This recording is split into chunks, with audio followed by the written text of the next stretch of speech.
I would say that the challenges that deaf people face in healthcare would have to be maybe limited resources, or people that don't quite understand how to interact or communicate with them. Deaf people face a lot of challenges in healthcare, especially in the pharmacy when communication is really important, like during counseling.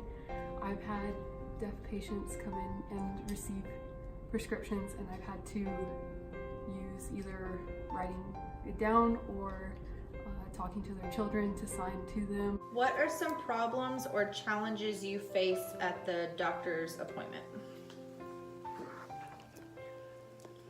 Often when I go to the doctor's appointment, I don't really request an interpreter. It really just depends on the situation. If it's something, I have serious concerns about, or I'm really not sure about what's wrong with me, then that's a situation I would request an interpreter. But really, for a while now, I haven't really requested for an interpreter, but most deaf tend to request an interpreter. So they would need to go when requested.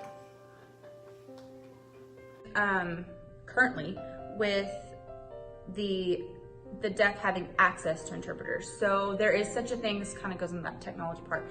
There is such a thing right now that is sort of a video, like on the spot video relay that is available. It's sort of an on the spot interpreter that shows up on a video. And while some deaf accept that and are okay with that, some deaf feel it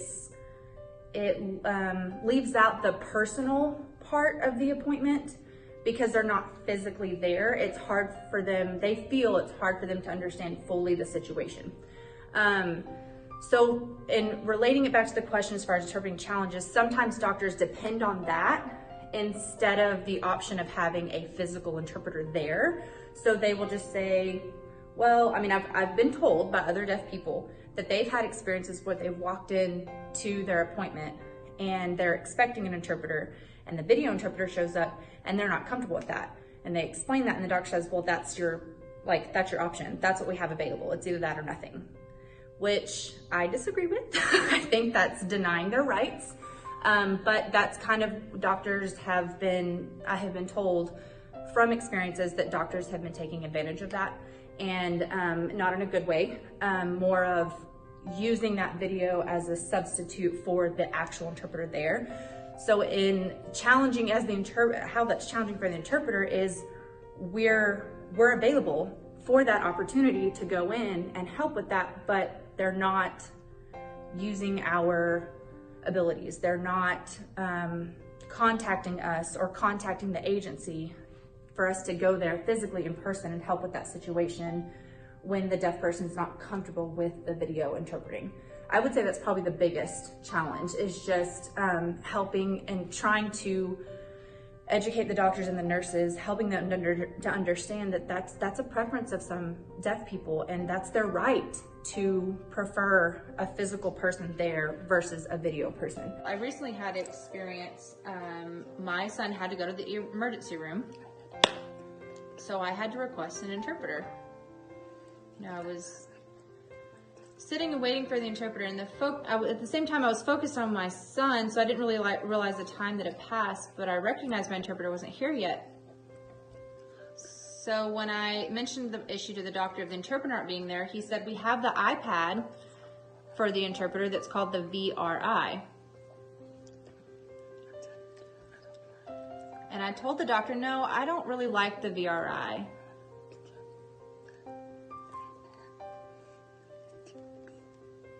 Because what happens in using the iPad for the interpreting, it tends to be very delayed.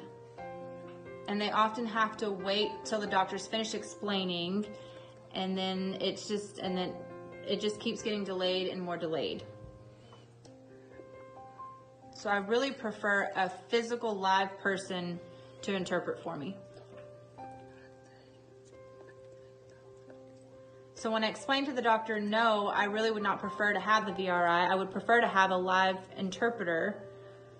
That would mean that they would need to call to set up an appointment with the agency to send an interpreter. But with my experience recently, obviously there was a serious communication breakdown, and they really were dependent on the VRI. And repeatedly said I don't want it. And at that time I realized, you know, I wasn't really focused on the interpreting situation as much as I was my son because he would have surgery. But my point about this, if the doctors need to be sure that they need to make sure and check with the deaf client if they want a VRI interpreter or a live interpreter.